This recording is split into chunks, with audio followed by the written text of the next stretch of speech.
மன்றாடுவோமாக. எல்லாம் வல்லவரும் இரக்கம் உள்ளவருமான இறைவா, உன் திருமகனை எதிர்கொள்ள விரைந்து செல்வோரை உலகம் சார்ந்த செயல்களையும் தடை செய்யாதிருப்பனமாக. ஞானத்தின் படிப்பினையோ எங்களை அவருடன் தோழமை கொள்ள செய்வதாக. உம்மோடு தூயாவியார் இறைவனாய் எங்கள் வாழ்ந்து ஆட்சி செய்கின்ற எங்களாக உம் திருமகனுமாகி இயேசு கிறிஸ்து வழியாக உம்மை மன்றாடுகின்றோம்.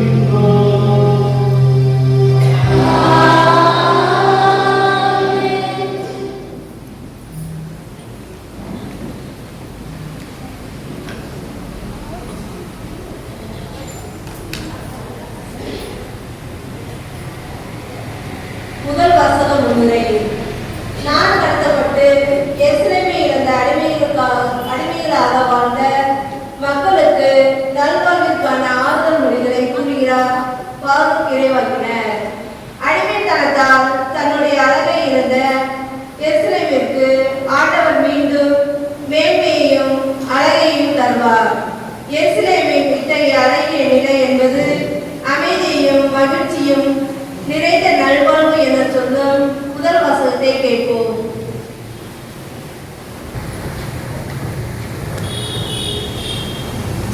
முதல் வாசகம். கடவுள் உன் பேரொழியை காட்டுவார். இறைவாக்கினர் பாரூக் நூலிலிருந்து வாசகம். அதிகாரம் 5, இறை வார்த்தைகள் 1 முதல் 9 வரை. எருசலேமே, உன் துன்ப துயரத்தின் ஆடைகளை களைந்துவிடு. கடவுள் உனக்கு அருளும் ஆட்சியும் பேரழகை என்றென்றும் ஆடையாக அணிந்து கொள். கடவுளிடமிருந்தே வரும் நீதியை ஆடையாய் புனைந்து கொள். என்றும் உள்ளவரை ஆட்சியை மணிமுடியாக உன் தலை மீது சூடிக்கொள். கடவுள் வானத்தின் கீழ் உள்ள எல்லா நாடுகளுக்கும் உன் பேரொழியை காட்டுவார். நீதியின் ஊன்றிய அமைதி, இறை பற்றி ஒளிரும் ஆட்சி என்னும் பெயர்களால் கடவுள் உன்னை என்றென்றும் அழைப்பார். எருசலேமே, எழுந்திரு, உயர்ந்த இடத்தில் எழுந்து நில். கீழ்த்திசையை நோக்கு.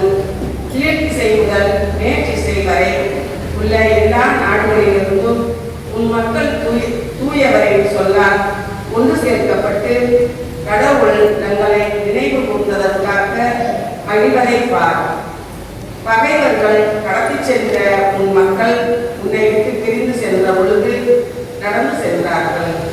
ஆனால் கடவுள் அவர்களை உன்னிடம் திரும்ப அழைத்து வரும் பொழுது அரியணையில் வீற்றிருக்கும் மன்னர் போல் உயர்மிகு மாட்சியுடன் அழைத்து வரப்படுவார்கள். கடவுளின் மாட்சியில் இஸ்ரேல் பாதுகாப்புடன் நடந்து வரும் பொழுது உயர் மலைகள் என்றென்றும் உள்ள குன்றுகள் எல்லாம் தாழவும் பள்ளத்தாக்குகள் நிரம்பவும் இவ்வாறு நிலம் முழுதும் சமமாகவும் கடவுள் கட்டளையிட்டுள்ளார்.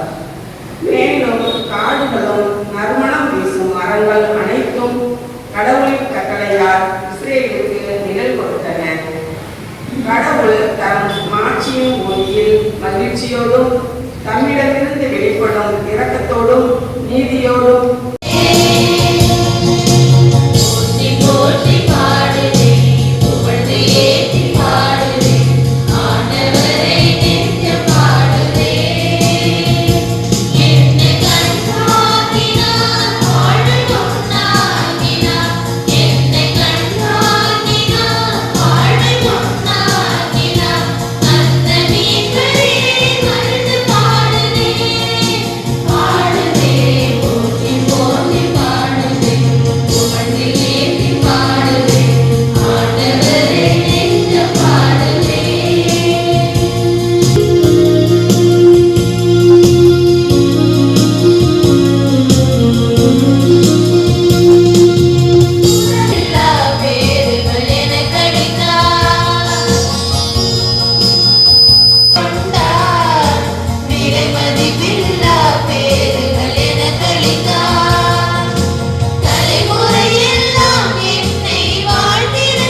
உம்மை போற்றி பாடுதே புகழ்ந்து ஏற்றி பாடுதே ஆண்டவரை நெஞ்சம் பாடுதே என்னை கண்ணோக்கினார் வாழ்வை பொன்னாக்கினார் என்னை கண்ணோக்கினார் வாழ்வை பொன்னாக்கினார் அந்த மீட்பரிலே மகிழ்ந்து பாடுதே ஏழாம் வாசகம் உள்ளது. தன்னுடைய இக்கட்டான சூழலில் தனக்கு உதவிய பிலிப்பிய திருச்சபையின் மக்களுக்கு தன்னுடைய மகிழ்ச்சியையும் நன்றியையும் எடுத்துரைத்து கடிதம் எழுதும் புனித பவுல் மக்களுக்காக இறைவேண்டல் செய்வது ஆயரின் கடமை என்பதை தன்னுடைய வாழ்வின் மூலம் எடுத்துரைக்கின்றார். நாமும் ஒருவர் மற்றவருக்காக இறைவேண்டல் செய்யும் கடமையை உணர்ந்து இரண்டாம் வாசகத்தை செவிமடுப்போம்.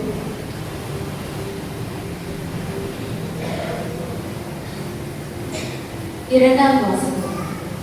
கிறிஸ்துவின் நாளுக்கென்று குற்றமற்றவர்களாக நேர்மையோடு வாழ்ந்து வாருங்கள். திருத்தூதர் பவுல் பிலிப்பியருக்கு எழுதிய திருமுகத்திலிருந்து வாசகம்.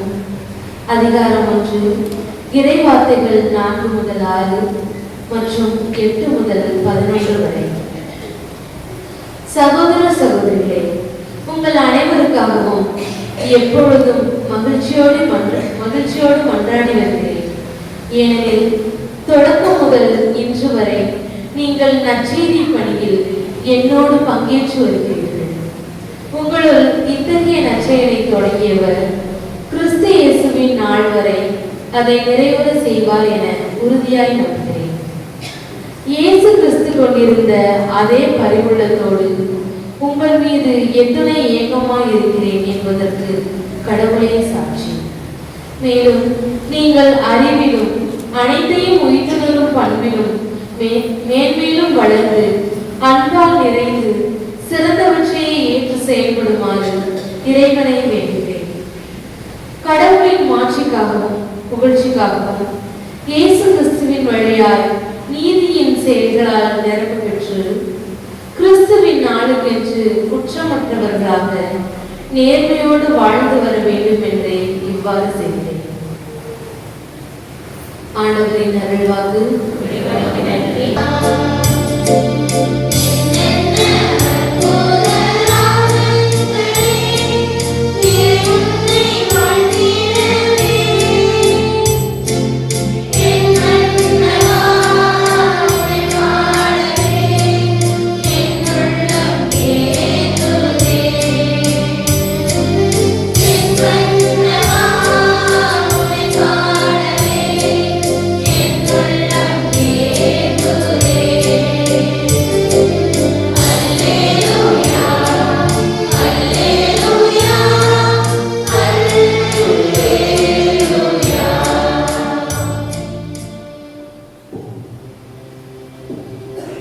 ஆண்டவரோடு இருப்பாராக.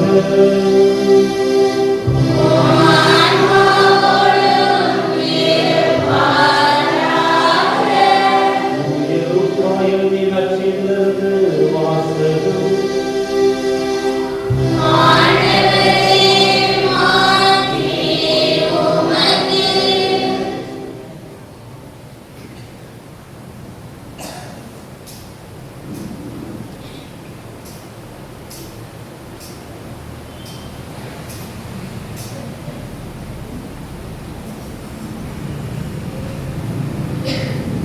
லூக்கா எழுதிய நற்செய்தி அதிகாரம் 3 இறை சொற்றொடர்கள் 1 முதல் 6 முடிய.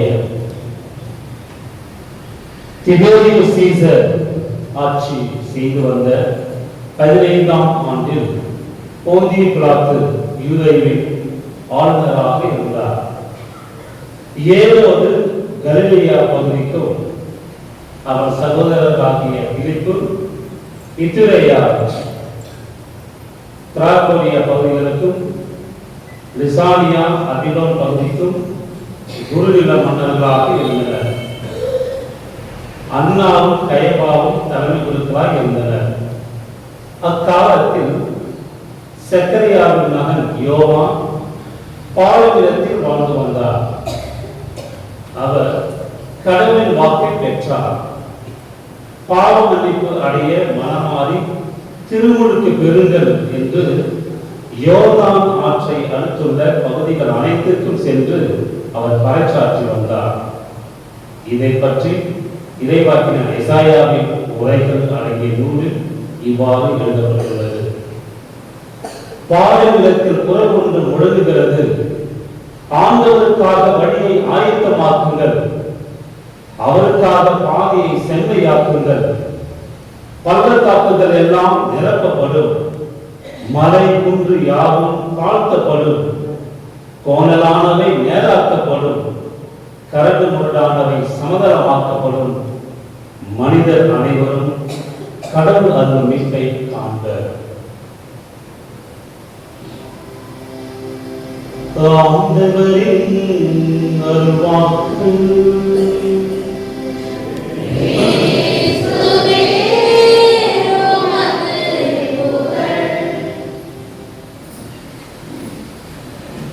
ஆண்டவர் இயேசு நம் ஒவ்வொருவரையும் இன்றைய நாளிலே சிறப்பாக அவரோடு இணைந்து வாழ, அமைதியில் எவ்வாறு வாழ வேண்டும் என்பதை நம்முடைய உள்ளங்கள் மன்னிப்பிலும் மனமாற்றத்திலும் இருக்கின்ற போதெல்லாம் அமைதி தொடர்ந்து நம்முடைய இல்லத்திலும் நம்முடைய வாழ்க்கையிலும் நம்முடைய எண்ணத்தில் இருக்கும் என்பதை அவர் வெளிப்படுத்துகிறார்.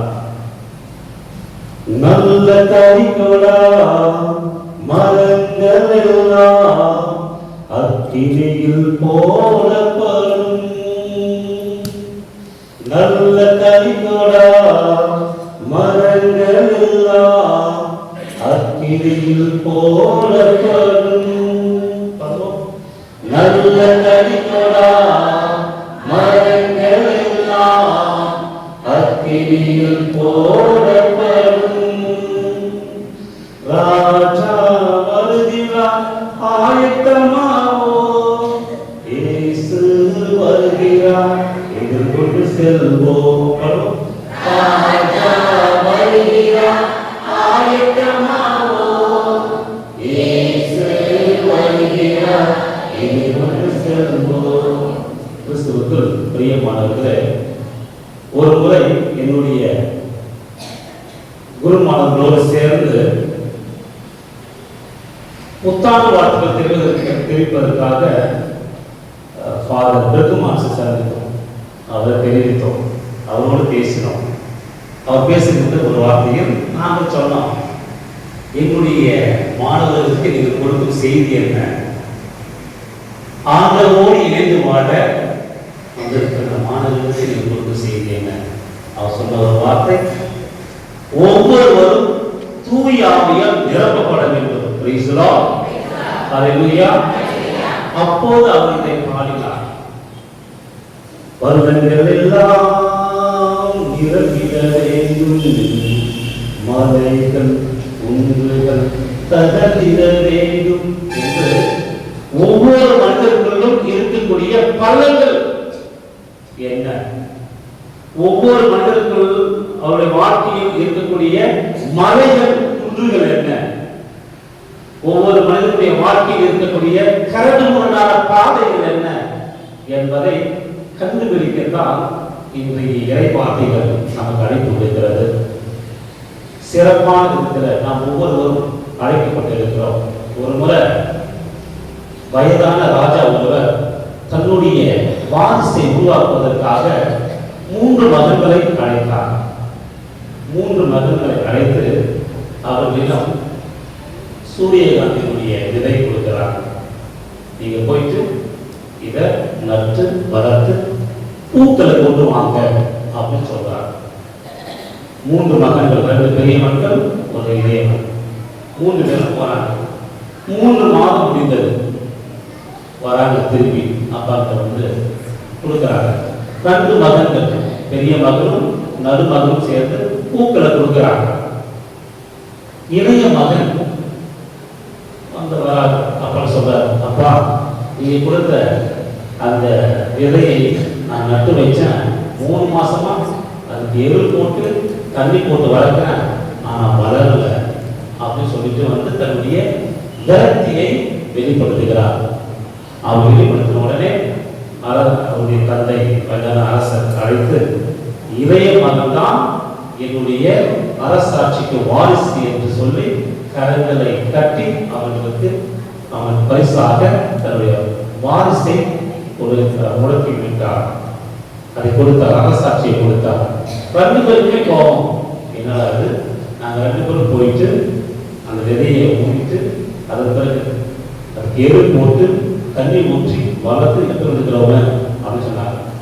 அதன் பிறகு கோபப்பட்டு தந்தையே, நாங்கள் பூக்களை கொண்டு வர சொன்னீங்க, கரெக்டாக எடுத்து வந்துருக்கிறோம், ஏன் எங்களுக்கு உங்கள் அரசாட்சி எங்களுக்கு கொடுக்காம இளைய மகனுக்கு கொடுத்துருக்கீங்க, நீங்க பாரபட்சம் பார்க்குறீங்க அப்படின்னு சொல்லிட்டு கோபப்பட்டாங்க.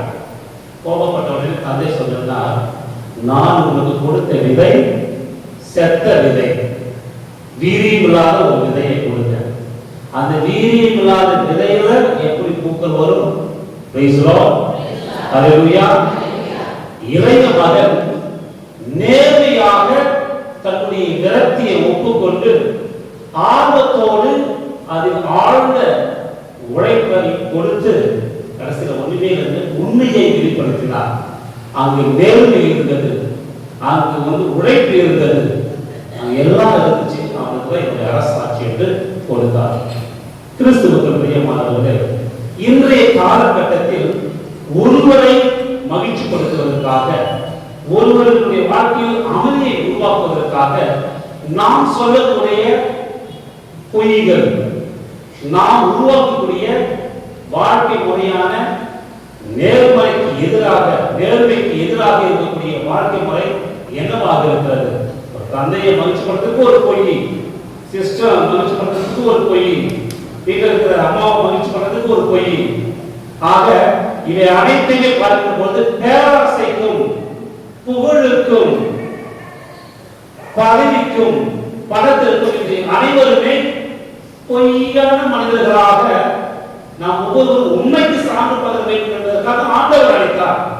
ஆனால் பொய்மை என்ற உலகத்தில் பொய்யான மனிதர்களாக பொய்யான வாழ்க்கையினுடைய தோற்றத்தை நம்முடைய வாழ்க்கை முழுவதுமாக சூனியமயமாக்கப்பட்ட வெறுமையுள்ள வெற்றிடமாக நாம் வாழ்ந்து கொண்டிருக்கிறோம். சிந்தித்து பார்ப்போம். இன்று நமக்கு கொடுக்கக்கூடிய செய்தி, அமைதியை கொள்வது எப்படி என்று பார்க்கின்ற போது அங்கே மன்னிப்பு இருக்கணும், அங்கே மனமாற்றம் இருக்கணும். அந்த மனமாற்றம் மன்னிப்பு எப்படி வரும் என்றால், முதலில் ஒவ்வொரு பள்ளங்கள் என்ன என்பதை கண்டுபிடிக்கிறோம். என்னுடைய தனிப்பட்ட வாழ்க்கையில், என்னுடைய குடும்பத்தில், என்னுடைய சமுதாயத்தில் பள்ளங்களாக இருக்கக்கூடியவை எவை என்று பார்க்கின்ற பொழுது ஆண்டவராகிய கடவுள் நமக்கு கொடுக்கக்கூடிய செய்தியாக இருப்பது என்னவென்று பார்க்கின்ற பொழுது, நாம் ஆன்மீக வாழ்வில் ஒரு வெற்றிடத்தை உருவாக்கி கொண்டிருக்கிறோம். நம்முடைய கடவுள் கொடுத்த அந்த உண்மையான வாழ்க்கையில் பொய்மையான உலகத்தை உருவாக்கி கொண்டிருக்கிறோம். நம்முடைய ஒற்றுமையான ஒரு வாழ்க்கையில் வேற்றுமை என்ற பாடுபட்ட ஒரு வாழ்க்கையை உருவாக்கி கொண்டிருக்கிறோம். நம்முடைய அந்த ஒளிமயமான ஒரு வாழ்க்கையை உருவாக்க சந்தேகத்தினுடைய வாழ்க்கையை உருவாக்கி கொண்டிருக்கிறோம். சிந்தித்து பார்ப்போம். நம்முடைய உள்ளத்தில் இருக்கக்கூடிய ஆழம் என்ன? ஒரு ஆழம் பொய்மையின் ஆழமா, திருச்சினுடைய ஆழமா, அல்லது எத்தகைய ஒரு வாழ்க்கை முறையில் நாம் வாழ்ந்து கொண்டிருக்கிறோம்? நேரிய வாழ்க்கையை நோக்கி வாழ்ந்து கொண்டிருக்கிறோமா? நேர்மையான வாழ்க்கையை நோக்கி வாழ்ந்து கொண்டிருக்கிறோமா? நம்முடைய பள்ளத்தினுடைய ஆழம் என்பது என்ன என்பதை கண்டுபிடிப்போம். இதை எவ்வாறு நிரப்புவது? ஜெபத்தால். இதை எவ்வாறு நிரப்புவது? இறை வார்த்தையா? இதை எவ்வாறு நிரப்புவது? நற்செய்தியா? இதை எவ்வாறு நிரப்புவது? நல்ல ஒரு வாழ்க்கையுடைய எடுத்துக்காட்டா? இந்த ஒரு வாழ்க்கை முறையில் நான் வாழ்ந்து கொண்டிருக்கிறேனா? இதை நம்முடைய யோவான் எழுதின செய்தி அதிகாரம் 4 இறைவார்த்தை 7 முதல் வாசிக்கிறோம். அதை பார்க்கின்ற பொழுது ஆண்டவராகிய கடவுள் ஒரு ஊமையை கொடுக்கிறார். ஒரு நிகழ்வை பார்க்கிறோம். சமாரிய பெண், இந்த சமாரிய பெண் வராங்க, யாக்கோபினுடைய கிணற்றில தண்ணி எடுக்கிறாங்க. எனக்கு பாருங்க, சமாரிய பெண் யூதரல்லாத பெண், சமாரிய பெண் தாழ்த்தப்பட்ட பெண், சமாரிய பெண் ஒதுக்கி வைக்கப்பட்ட பெண். அந்த பெண்ணு யாக்கோபினுடைய கிணத்துல தண்ணி எடுக்க தண்ணி எடுக்கிறாங்க. எடுக்கின்ற பொழுது அங்க இருப்பவர் ஆண்டவர் இயேசு. யூத உயர்ந்த குலம், அரசாட்சிக்குரிய இனம் இயேசு. அப்ப தண்ணி கேட்கிறார். ஆனா நம்ம சொல்றாங்க எப்படி கொடுக்க முடியும்? எல்லாம் பேச ஆரம்பிக்கிறாங்க. ஆண்டவர் இயேசு தண்ணி கேட்கிறார். அப்படி அதனுடைய உரையாடலின் மூலமாக அந்த சமாரியத்தினுடைய வாழ்க்கையில் இருக்கக்கூடிய பள்ளத்தை தோண்டி எடுக்கிறார். தோண்டி எடுக்கின்ற பொழுது சொல்றார், அது நல்லா வாசித்திருக்கிறதா தெரியும். அவங்களுக்கு உங்களுடைய கணவர் எங்கே என்று கேட்கிறார். இது கணவர் இல்லையே அப்படின்னு சொல்றாங்க. நீ சொல்லுவது உண்மையே அவங்க. அதன் பிறகு உமக்கு 5 கணவர் இருக்கின்றனவா? இருந்தார்கள். ஆனால் இப்போது எனக்கு ஒரு கணவரும் இல்லை. ஆக அவருடைய வாழ்க்கை முறையினுடைய அந்த உலகத்தில் இருக்கக்கூடிய அந்த அவருடைய அந்த விபச்சார வாழ்க்கையை வெளிப்படுத்தக்கூடிய ஒரு விதமாக ஆண்டவராகிய கடவுள் அவருடைய உள்ளத்தை தொடுகிறார். அங்கே அவர்களுக்கு தெரிகிறது, நான் வெற்றிடமாக வாழ்ந்து கொண்டிருக்கிறேன், உயிர் இருந்தும் பிணமாக வாழ்ந்து கொண்டிருக்கிறேன், உண்மை இருந்தும் பொய்மையில் வாழ்ந்து கொண்டிருக்கிறேன், வெளிச்சம் இருந்தும் இருளில் வாழ்ந்து கொண்டிருக்கிறேன். நம்முடைய பள்ளம் என்ன என்பதை கண்டுபிடிப்போம். ஆண்டவராக இயேசு கிறிஸ்து அவருடைய வாழ்வு கொடுக்கக்கூடிய தண்ணீரால் நாம் நிரப்புவார். இரண்டாவதாக நம்முடைய வாழ்க்கையில் இருக்கக்கூடிய மலை குன்றுகள். ஒரு மனிதனுக்கு எண்ணத்தால் கட்டி எழுப்ப முடியும், அதே எண்ணத்தால் தகர்க்கவும் முடியும். எத்தகைய எண்ணங்களை நாம் கட்டி எழுப்புகிறோம்? நாம் எதற்கு அடிமைப்பட்டவர்களாக வாழ்ந்து கொண்டிருக்கிறோம்? இன்றைய நவீன உலகத்தில் நம்முடைய வாழ்க்கை நவீனமயமாக்கப்படுகின்ற சூழ்நிலையில் நம்முடைய எண்ணங்களும் வாழ்க்கை முறையும் எதை சார்ந்து இருக்கிறது? வலைதளத்தில் இருக்கிறோம், மொபைலில் இருக்கிறோம். அனைத்து விதமான இன்றைய காலகட்டத்தில் இருக்கக்கூடிய அனைத்து சூழ்நிலைகளையும் தனதாக்கி கொண்டு நம்மையே அது ஒரு பெரிய ஒரு மலையாக, ஆழமாக இருக்கக்கூடிய குன்றாக, நம்முடைய வாழ்வை திறவுள்ள ஒரு வாழ்க்கையாக, வேற்றுமை நிறைந்த ஒரு வாழ்க்கையாக, அங்கே அதிகமாக நம்முடைய வாழ்க்கை முறை ஒரு சிறந்த வாழ்க்கையாக பார்க்கின்ற சூழ்நிலையில் ஆண்டவராகிய கடவுள் கூறுகிறார், மலைகள் குன்றுகள் தகர்க்கப்படவில்லை.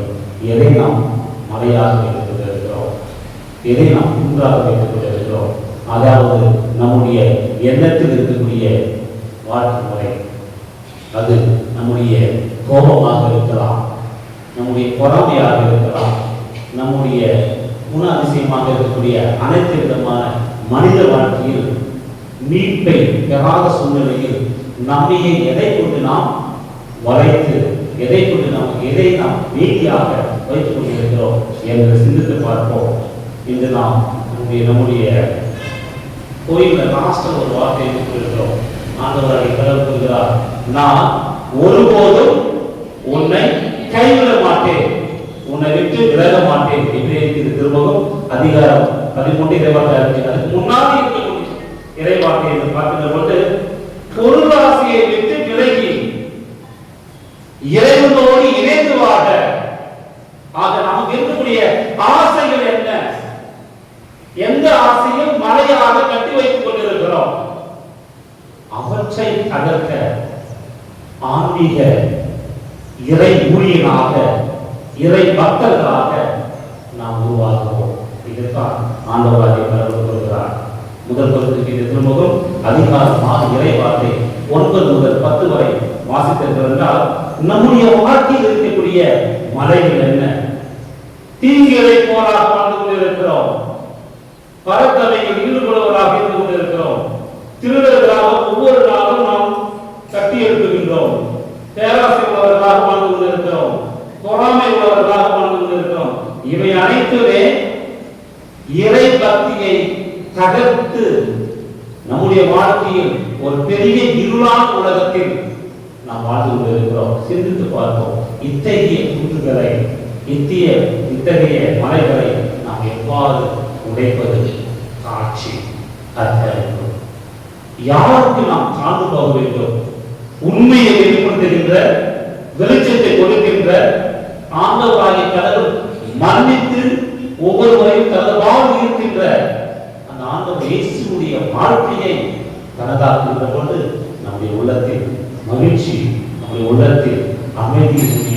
மனிதர்களாக, தூதுவர்களாக நாம் இருப்போம். Praise the Lord. Hallelujah. இதைத்தான் அன்னை தெரசா தன்னுடைய வாழ்க்கையில அவர்களுடைய நிகழ்வுகளை பார்க்கிறோம். தாட்சியை எவ்வாறு தனதாக்கிக் கொள்வது, எளியோருக்கும் ஏழைக்கும் அனாதை இல்லத்திற்கு சாந்தி, அவங்க எல்லா இருக்கிற இடமெல்லாம் சாந்தி இல்லம் வைப்பாங்க. சத்தீஸ்கர்ல போய் பார்த்தீங்கன்னா சாந்தி இல்லம் இருக்கும். பெரும்பாலும் எல்லா இடத்துல அமைதியும் இல்லம். அப்ப அந்த இல்லத்துல அமைதியை கட்டி இருப்பதற்காக இங்க போகக்கூடிய அந்த நற்செய்தி அறிவிக்கக்கூடிய எப்படி இருக்குன்னா, கடன்களை இரு கடன்களை விரித்து அவங்களிடம் கேட்பாங்க, பிச்சை கேட்பாங்க. அதுதான் அவனுடைய தன்மையை போலாந்து வந்திருக்கிறாங்க. நிறைய பேர் உங்களுக்கு டொனேஷன் கொடுப்பாங்க. இருந்த போதிலும் தன்னை தாழ்த்தி தன்னுடைய பிள்ளைகளாக இருக்கக்கூடிய எளியோருக்கும் அந்த வறியோருக்கும் அனாதைகளுக்கு இருக்கக்கூடிய ஒவ்வொருவருக்கும் உணவு கொடுப்பதற்காக கடற்கரை விரித்து அவர் பிச்சை கேட்பார். தன்னையை தாழ்ந்துகள் சிந்தித்து பார்ப்போம். நம்முடைய வாழ்க்கையை நாம் உண்மை உள்ளவர்களாக வாழ ஆண்டவரிடம் மன்னிப்பு என்ற பிச்சையை கேட்போம். என்னைக்கு நம்மையே நாம் உண்மை உள்ள ஒளியாக, உண்மை உள்ள ஒரு இறை பக்தனாக, இறை மனுஷியாக வாழ்கின்ற போது ஆண்டவருடைய ஒளி நம்முடைய உள்ளத்தில் இருக்கும். நாம் அர்ப்பணிக்கப்பட்ட மகளாக, மகனாக, அன்னை மரியாதை போல இதோ நம்முடைய அடிமை என்ற ஒரு அர்ப்பணத்தை நாம் வெளிப்படுத்த முடியும். மூன்றாவதாக நம்முடைய வாழ்க்கையில் இருக்கக்கூடிய முரண்பட்டான வாழ்க்கை எது, கோணலான பாதை எது என்பதை கண்டுபிடிப்போம். காரணம், நேர்மையற்ற ஒரு வாழ்க்கை, நீதியில்லாத ஒரு வாழ்க்கை, பொய்மையான ஒரு வாழ்க்கை. இந்த வாழ்க்கையில் நாம் அதை சரி செய்ய என்ன செய்வது என்ற ஒரு நிலையை பார்க்கும் போது சக்கேயுடைய வாழ்க்கை முறை நமக்கு தெரிகிறது. லூக்கா இந்த நற்செய்தி அதிகாரம் 19 இறைவார்த்தை நாங்கள் ஒரு வாசிக்கிறோம்.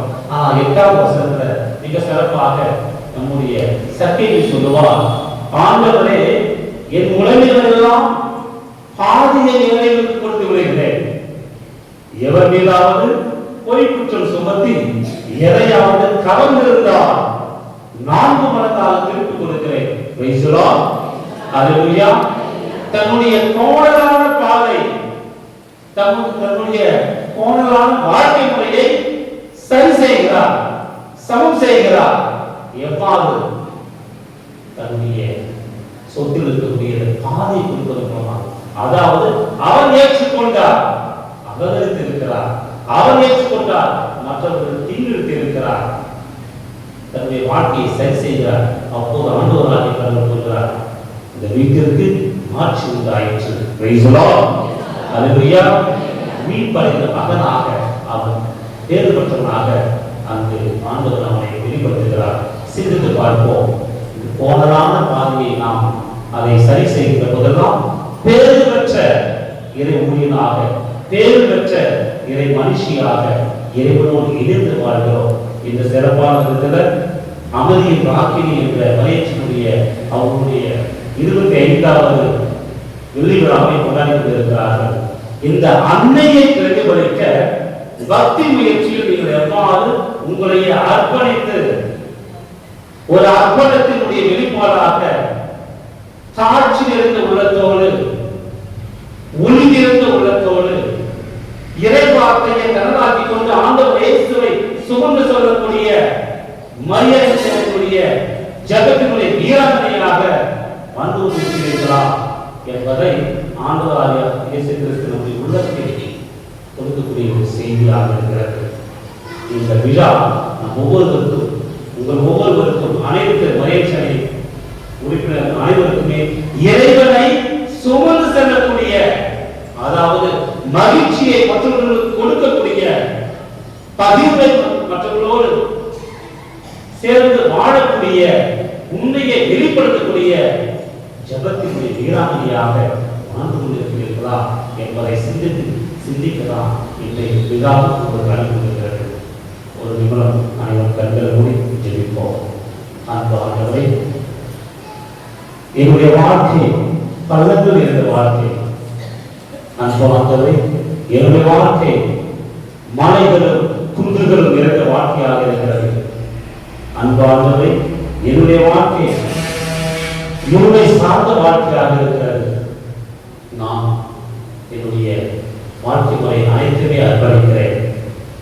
அன்பு இயேசுவே, என்னை ஏற்றுக்கொள்ளும். முதல் தெசலோனிக்கேயர் திருமுகம் அதிகாரம் 5 இறைவார்த்தை 11 நீர் சொல்லியிருக்கிறீர். அன்பு இயேசுவே, மனமாற்றம் அடைய அந்த மனமாற்றம் சமுதாயத்திலே கட்டி எழுப்பக்கூடிய ஒற்றுமையை உருவாக்கக்கூடிய இறை ஊழியராக இதோ நாங்கள் வாழ எங்களை அர்ப்பணிக்கிறோம். ஊதாரி மைந்தனை போல தந்தையே உமக்கும் பிறருக்கும் என் ஆண்டவருக்கும் நான் பாவம் செய்தேன் என்ற ஏற்றுக்கொண்ட மனப்பக்குவத்தோடு என்னை அர்ப்பணிக்கிறேன். அர்ப்பணிக்கக்கூடிய ஒவ்வொருவரையும் நிறைவாக ஆசீர்வதி. தொடர்ந்து உண்மை பிரதிபலிக்கக்கூடிய இந்த சிறப்பான விதத்தில் மகிழ்ச்சியாக இருக்கக்கூடிய ஒவ்வொருவரும் நிறைவாக ஆசீர்வதி. அமைதியின் தூதர்களாக அமைதியினுடைய இறைவார்த்தை அறிவிக்கின்ற பணியில் தங்களை ஐக்கியப்படுத்தி மகிழ்ச்சி சுமந்து செல்லக்கூடிய அந்த இறைவார்த்தையை நற்செய்தி தூதுவர்களாக இருக்கக்கூடிய அருளை தாரும். இவர்கள் போகின்றவர்களெல்லாம் ஒரு வார்த்தையை அவர்கள் நாவிலே வரும். இவர்கள் செபிக்கின்ற போதெல்லாம் அந்த அற்புதங்களும் அதிசயங்களும் நடைபெறும். தொடர்ந்து நீங்கள் ஒவ்வொருவரையும் இந்த அமைதியில் திரியை ஏற்றி இந்த நாளில் உமது வருகையை எங்களுடைய உள்ளத்தில் மனமாற்றம் அடைந்து மன்னிப்பை பெற்று அமைதியில் உம்மை நோக்கி வரவும் உம்மை வரவேற்கவும் எங்களை கையாள செய்து உங்களுடைய ஊழியர்களாக மாற்ற வேண்டும் என்று ஆண்டவராகிய கிறிஸ்து வழியாக கொண்டாடுகின்றோம். அனைவரும் எழுந்திருந்து விசுவாசத்தை அறிக்கையிடுவோம்.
உமது வருகைக்காக மக்கள் இனங்களை தயாரிக்கும் எம் கத்தோலிக்க திருஅவைக்காக மன்றாடுகிறோம். எம் திருத்தந்தை, ஆயர்கள், அருப்பணியாளர்கள் மற்றும் இருபால் துறவியர் என அனைவரும் தங்களது அழைத்தினை உணர்ந்து இவ்வுலகை உமது நற்செய்தியின் ஒளியால் ஒளிவித்து உமக்காக இவ்வுலகத்தை தயாரிக்கும் பணியை செய்ய அருள்தர இறைவா உம்மை மன்றாடுகின்றோம். அன்பின் இறைவா, உம்முடைய வருகையால் பள்ளத்தாக்குகள் நிரப்பப்பட்டு நிலம் முழுவதும் சமமாகும் என்ற இறைவாக்கினர்களின் வார்த்தைகளுக்கேற்ப எங்கள் சமூகத்தில் காணப்படும் சமூக பொருளாதார அடிப்படையிலான அனைத்து விதமான ஏற்றத்தாழ்வுகளும் அவற்றை அடிப்படையாக கொண்ட அநீதிகளும் மறையவும் நிறைவான இரையாட்சி சமூகம் வளரவும் அருள்தர இறைவா உம்மை மன்றாடுகிறோம். இயற்கையில் உரையும் எம் இறைவா, நீர் எங்களுக்கென கொடுத்துள்ள இயற்கை வளங்களை நாங்கள் எங்களின் தனிமனித பலனுக்காக சுரண்டாது பொறுப்புணர்வோடு கையாளவும் இயற்கை வளங்களை பொறுப்புணர்வோடு பேணி பராமரிக்கும் விதமான திட்டங்களை அரசுகள் முன்னெடுக்கவும் இயற்கையை பராமரிக்கும் செயல்பாடுகளில் நாங்கள் எங்களை இணைக்கவும் அருள்தர இறைவா உம்மை மன்றாடுகின்றோம். அன்பு இறைவா, இன்றைய நாளில் தங்களின் 25வது ஆண்டு வெள்ளி விழாவை கொண்டாடி மகிழும் சமாதான ராக்கினி குழு உறுப்பினர்கள் அனைவரையும் ஆசீர்வதியும். அன்னையின் ஆசீரும் பராமரிப்பும் நாடு பெற்று உமது திருவுளத்தை நிறைவேற்றும் மக்களாக திகழ்ந்திட அருள்தர வேண்டும் என்று இறைவா உம்மை மன்றாடுகிறோம். அன்பு இறைவா, உலக மக்கள் அனைவருக்கும் பெரும் மகிழ்ச்சியூட்டும் நற்செய்தியாக அமைந்த உம்முடைய பிறப்பை கொண்டாட தயாரிக்கும் இத்திரு அவைகளை திருவருகை காலத்தில் துன்புறும் மக்கள் அனைவருக்காகவும் மன்றாடுகிறோம். உம்முடைய பிறப்பு பெருவிழா மக்கள் அனைவருக்கும் துன்பங்கள் அனைத்தும் நீங்கி நலமான வாழ்வு கிடைக்க பெற அருள்தர இறைவா உம்மை மன்றாடுகின்றோம். உன்னை தீண்டாது உன் கால்கள் இடர்விட மாட்டோம். உன்னோடு இருந்து உன்னை காண்கின்ற உன் கடவுள் நாமே உன் கடவுள். அப்பா, யூதகுலத்தின் ராஜசிங்கமே, ராஜாதி ராஜாவாகிய என் ஆண்டவரை இயேசு கிறிஸ்துவே, ஐயா, நேரத்தில் இருப்பவருக்கு இரக்கம் காட்டும். இந்த உலகத்துக்கு சமாதானத்தை தரும், நோயெல்லாம் சுகப்படுத்தும், தீமையெல்லாம் விளைக்கிடும். ஐயா, கஷ்டத்தில் இருப்பவருக்கு உதவி செய்து தண்ணியெல்லாம் தொடச்சிடும். ஐயா, என் ஊரை சுற்றி வள வந்து இதை பாதுகாக்கும் சபரியார் என்றோடு இருந்து ஆளும் வல்லமை இனிமேல் பொழிந்து காக்க வேண்டும் என்று ஆண்டவரை நாங்கள் மன்றாடுகிறோம். எல்லாரையும் மீட்கின்ற நீர் எவரும் அழிவரை விரும்புவதில்லை. மக்களின் மன்றாடுகளுக்கு கனிவாய் செவிசாய்த்தவர்களும் அதனால் உலகில் போக்கை எங்களுக்காக உமது அமைதியின் வழியில் நெறிப்படுத்தியவர்களும் உமது திரு அவையில் அமைதியுடன் இறைப்பற்றில் பேரின்பம் கொண்டிருப்பதாக எங்கள் ஆண்டவராக கிறிஸ்து வழியாக உம்மை மன்றாடுகின்றோம்.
சகோதர சகோதரிகளை என்னுடையதும் உங்களுமான பணி எல்லாவோட தந்தையாக தேவனுக்கு ஏற்றதாகும்படி மன்றாடுங்கள். ஆண்டவர் தமது பேரின் புகழ்ச்சிக்காகவும் ஆட்சிக்காகவும் நமது நன்மைக்காகவும் புனித திருவை அளித்து நலனுக்காகவும் உமது கையிலே இப்பலியை ஏற்றுக்கொள்வாராக.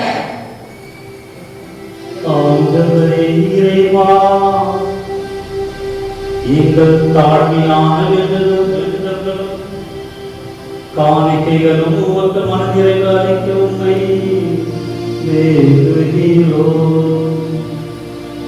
உம்மீதும் வந்தாத போதுமான தகுதியற்ற எங்களுக்கு உமது அருளினால் உமது இரக்கத்தின் பாதுகாப்பை அருள்வீராக.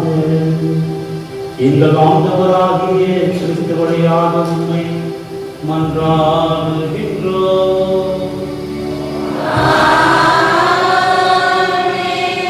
ஆண்டவர் உங்களோடு இருப்பாராக.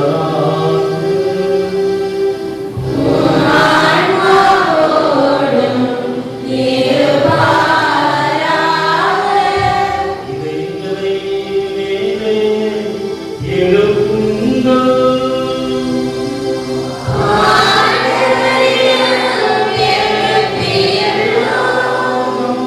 இறைவனாகிய ஆண்டவருக்கு நன்றி கூறுவோம்.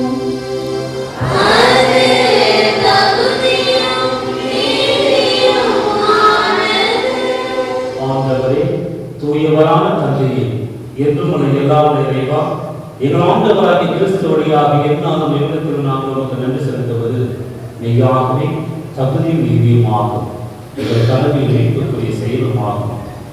கிறிஸ்து தம்மையே தாழ்த்தி உடலெடுத்து முதன்முறைகளாக வந்தபோது தொடக்கத்திலிருந்தே பக்த திட்டத்தை நிறைவேற்றி முடிவில்லா மீட்பின் வழியை மீண்டும் எங்களுக்கு திறந்து வைத்தார். எனவே அவர் மறுமுறை தம் ஆண்டுக்குரிய மாட்சியுடன் வரும்பொழுது இறுதியில் வெளிப்படும் நிர்வாகித்த மீட்பை உமது கொடை என பெற்றுக் கொள்வோம். அதையே நாங்கள் இப்பொழுது விழிப்பாயிருந்து துணிவுடன் எதிர்பார்க்கின்றோம்.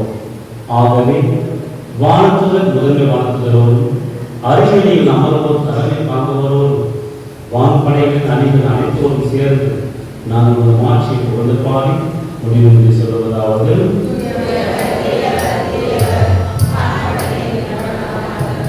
விண்ணகமும் மன்னகமும் உமது மாட்சியாலே உள்ளன. உலகங்களிலே ஹோசன்னா. ஆண்டவர் பெயரால் வருகிறவர் ஆசீர்வதித்தவர்.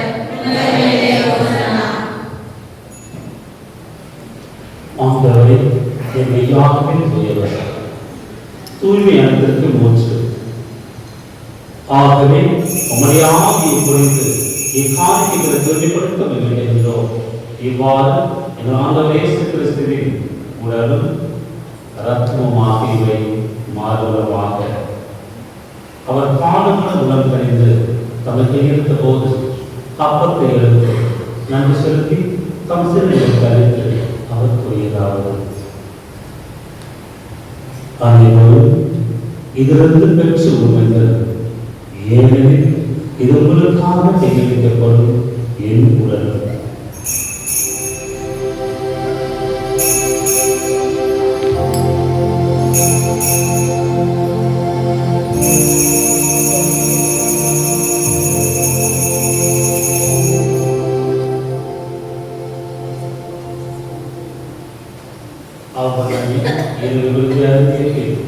கிண்ணத்தையும் எடுத்து மீண்டும் மக்கள் செலுத்தி தம் சிலர்கள் கழித்து அவர் கூறியதாக: அனைவரும் இதிலிருந்து பெற்று பருகுங்கள், ஏனெனில் இது புதிய நிலையான உடன்படிக்கைக்குரிய இரத்தத்தின் கிண்ணம். இது பாவ மன்னிப்புக்கென்று உங்களுக்காகவும் பலருக்காகவும் சிந்தப்படும். இதை நினைவாக செய்யுங்கள்.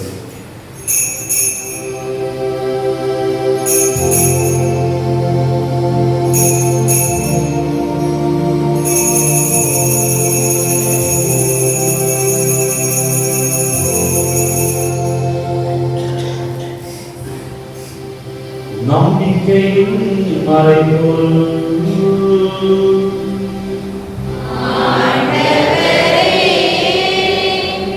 நீர் வருமளவும்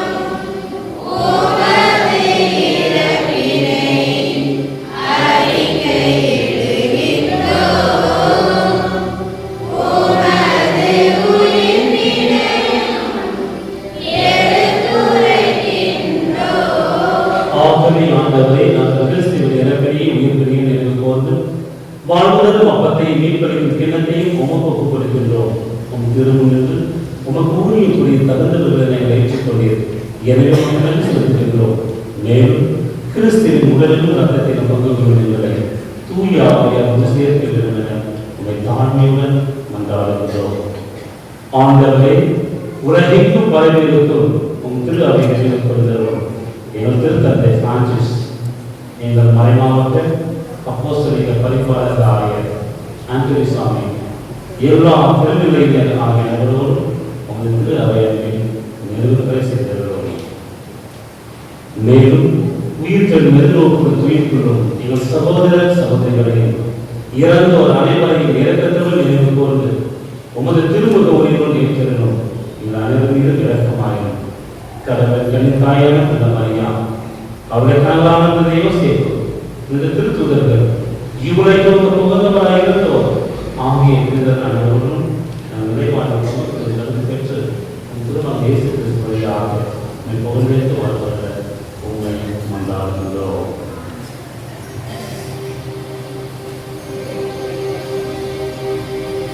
இவர் வழியாக இவரோடு இவரில் எல்லாம்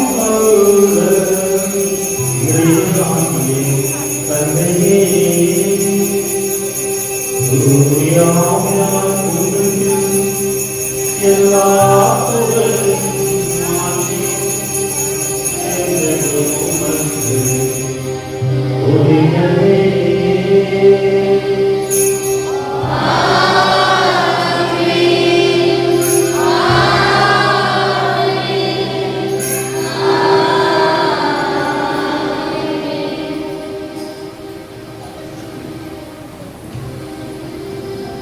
மீட்பரின் கூட்டக்கலையால் கற்பிக்கப்பட்டு இறை பரிப்பினையால் பயிற்சி பெற்ற நாம் என்று பாடுவோம்.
எங்கள் வாழ்நாளின் அமைதியை கனிவுடன் மன்றாடுகின்றோம்.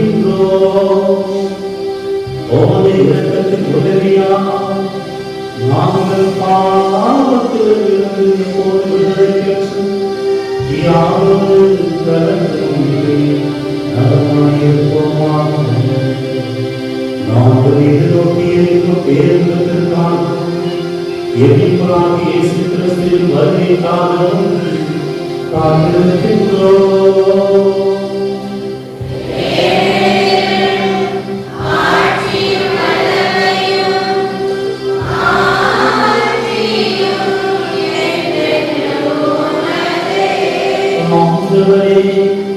இயேசு கிறிஸ்துவே, அமைதியை உலகிற்கு சொல்கிறேன், என் அமைதியை உலக அளிக்கிறேன் என்று திருத்துதலுக்கு மொழிந்தீரே. எங்கள் பாவங்களை பாராது உமது திருநாவின் நம்பிக்கையை கண்ணோக்கி உமது திருமணத்துக்கு ஏற்ப அதற்கு அமைதியை கொண்டு அதற்கு வீராக எங்களுக்கு மாற்று ஆட்சி செய்கின்றது நீரே.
இதோ 7 சன்னரி இவரே உலகின் பாவங்களை போக்குபவர். தன்னை தந்து நம்ம மீட்க ஆண்டவர் இயேசுவின் திருவுடல் இதோ. இந்த திருவுடலுக்கு அழைக்கப்பட்ட நாம் ஒவ்வொருவரும் பேர் பெற்றோம். நான்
தங்களுடைய வெள்ளி விழாவை கொண்டாடும் கல்வியின தருணத்தில் அந்த மகேஷனுடைய உறுப்பினர்களுக்காக கொண்டாடுவோம்.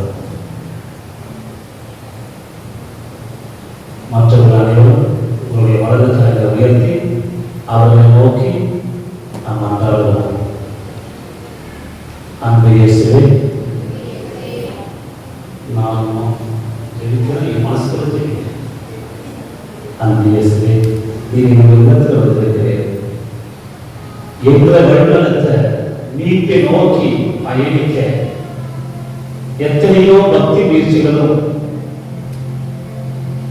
ஜபங்களும் இருக்கின்ற தருணத்தில் எங்களுக்கு கொடையாக இந்த சமாதானத்தின் வாக்கினை அன்பி மகிழ்ச்சியை கொடுத்தமைக்காக நன்றி சொல்கிறோம். இந்த உறுப்பினர்கள் நிறைவாக ஆசிரியர் இவர்கள் தொடர்ந்து அன்னை மரியாதை போல இறைவார்த்தையை சுமக்கக்கூடியவர்களாக, மகிழ்ச்சியை சுமக்கக்கூடியவர்களாக, எல்லா இடத்திலும் கண்ணை தாழ்த்தி இறைவனை உயர்த்தக்கூடிய பக்தர்களாக மரியம் சேனுடைய இறைவார்த்தைக்குரிய ஈரானியாக வாழக்கூடிய அறிவித்தார். இவர்கள் ஜெபிக்கின்ற போதெல்லாம் அன்னை மரியா சீடரோடு ஜெபிக்கின்ற போது அனைவரும் தூய ஆவியால் நிரப்பப்பட்டார்கள். ஆமாண்டவரே, இவர்கள் ஜெபிக்கின்ற போதெல்லாம் அனைவரும் தூய ஆவியால் நிரப்பப்படுவதற்காக இவர்கள் ஜெபிக்கின்ற போதெல்லாம் இவருடைய நாவிலே என்ற வார்த்தையை வையும். இவர்கள் தொடர்ந்து அன்புக்கும் அமைதிக்கும் மகிழ்ச்சிக்கும் நற்செபத்துக்கும் உமது தூதுவர்களாக அடியாளர்களாக உருவாக வேண்டும் என்று எங்கள் ஆண்டவராகிய கிறிஸ்து வழியாக மரியம் செய்திருக்கக்கூடிய ஒவ்வொருவரின் நிறைவாக ஆசீர்வதிப்பாராக. ஆண்டவருக்கு நன்றி செலுத்துங்கள், ஏனெனில் அவர் நல்லவர். இன்று மகிழ்வோடு இறைவனுக்கு நன்றி செலுத்த வந்துள்ளோம். 1999ஆம் ஆண்டில் கன்னிசேரி புதூரில் தொடங்கப்பட்ட அருட்தந்தை நினைவில் டி ஞானப்பிரகாசம் அவர்கள் மற்றும் அருட்சகோதரி அந்தோனியம்மாள் அவர்கள் சமாதானத்தின் ராக்கினி என்ற பெயர் கொண்ட மரியாயின் சேனையை பலருடைய தியாக உழைப்பு முயற்சியினால் ஆன்மீக வளம் பெற்று 25ஆம் ஆண்டை எட்டி பிடித்துள்ளது. 25 ஆண்டுகள் அன்னை மரியாவை மகிமைப்படுத்தி மரியாயின் சேனை இன்று இறைவனுக்கு நன்றி கூறி மகிழ்கிறார்கள். அனைவருக்கும் கரவொலி எழுப்பி நமது வாழ்த்துக்களை தெரிவிப்போம்.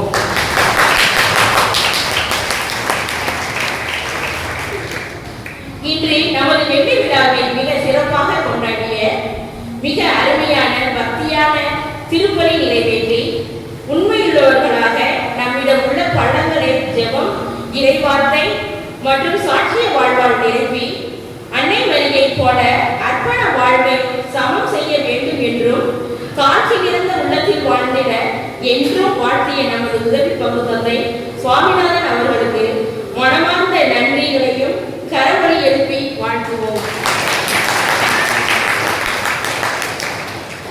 மேலும் இன்றைய நாள் நிகழ்வுகள் சிறப்பாய் அமைய எல்லா விதத்திலும் ஒத்துழைப்பு கொடுத்த சமாதானத்தின் ராக்கினி, கார்மேல் அன்னை, துன்ப முடிச்சுகளை அவிழ்க்கும் அன்னை என்ற மரியாயின் சேவை உறுப்பினர்கள் அனைவருக்கும் எங்களுடைய மனமார்ந்த நெஞ்சார்ந்த நன்றியை தெரிவித்துக் கொள்கிறோம்.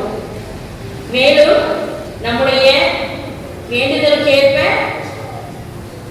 கியூரியாவிலிருந்து வந்த உறுப்பினர் ஒவ்வொருவரையும், கிளை கிராமங்களிலிருந்து பிரசிடிய உறுப்பினர்கள் வந்திருப்பவர்கள் அனைவரையும் கரவொலி எழுப்பி அவர்களுக்கு நன்றி செலுத்துகிறோம். உங்களுடைய மன நிறைவு வந்து ஒரு வார்த்தை சொல்லணும். சமாதானத்தின் ராக்கினி மரியம் சேனையினுடைய 25 ஆண்டுகளாக நீங்க நடைபெற்றிருக்கிறீங்க. உங்களுடைய மன நிறைவு என்பது என்ன? உங்களுக்கு யாரோ சொல்லணும். 25 ஆண்டுகளாக நீங்க வந்து வாழ்ந்து வந்திருக்கிறீங்க. இந்த அன்பில் இந்த மரியம் சேனையினுடைய அந்த மன நிறைவு சொல்ல முடியுமா? உங்களுடைய அனுபவம் இந்த சமாதான ராக்கினி மலேசியானை 25 ஆண்டுகளாக நான் வாழ்ந்தேன். இதில் கிடைத்த அந்த இவர்களுக்கு மன அது என்ன மன நிறைவு என்பது என்னமா சமாதானத்தை உருவாக்கிறீங்களா அந்த துளை உருவாக்கிறீங்களா?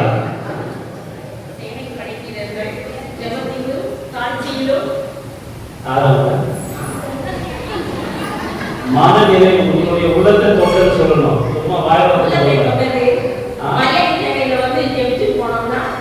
உங்களுடைய அனுபவம் தனிப்பட்ட சொல்லணும். 10 நாட்களுக்குள்ள எனக்கு வேலை கிடைச்சிச்சு.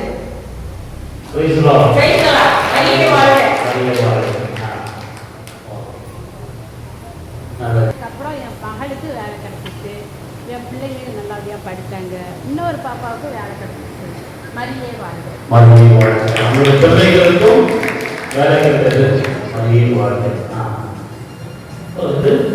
மற்றவர்களுக்கு ஒரு முன்மாதிரியான ஜகத்தின் வாழ்வு. அது இல்லையா? அடுத்தது ஆமா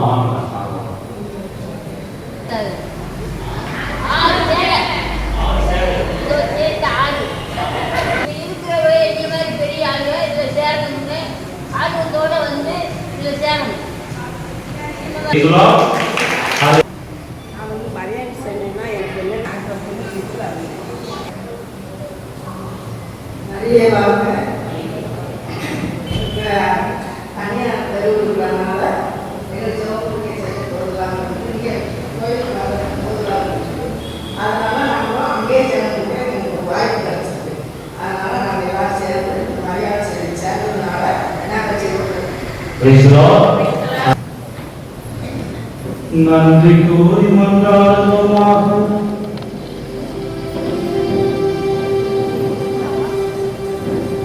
ஆண்டவரே இறைவா,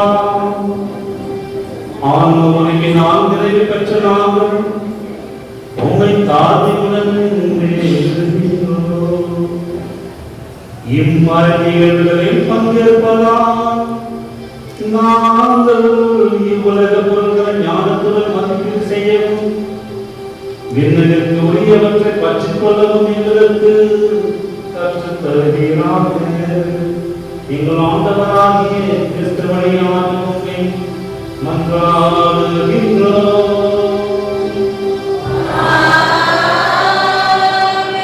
ஆண்டவர்களோடு இருப்பாராக.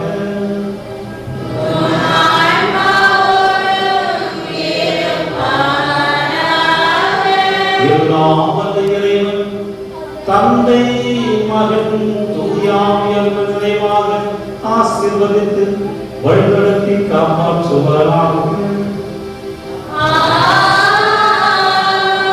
ஆண்டவர் இயேசுவின் அன்பிலும் சமாதானத்திலும் வாழ சென்று வாழுங்கள். திருப்பதி நிறைவேற்று.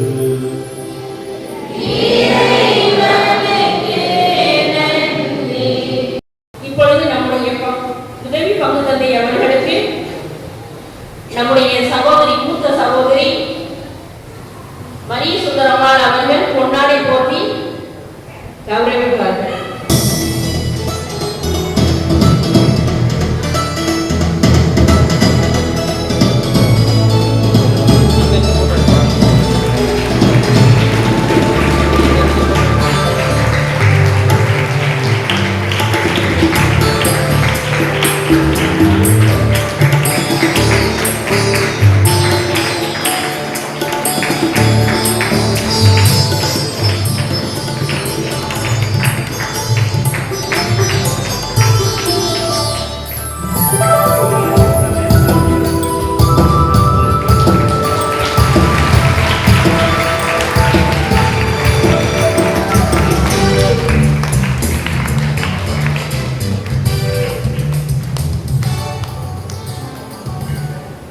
மற்றும் நம்முடைய மூத்த அருள் சகோதரி கேஸ்ட்ரோன் சிஸ்டர் அவர்களுக்கு எங்களுடைய சகோதரி பிளாரன்ஸ் மேரி அவர்களை பொன்னாடை பொறுத்த அழைக்கின்றேன்.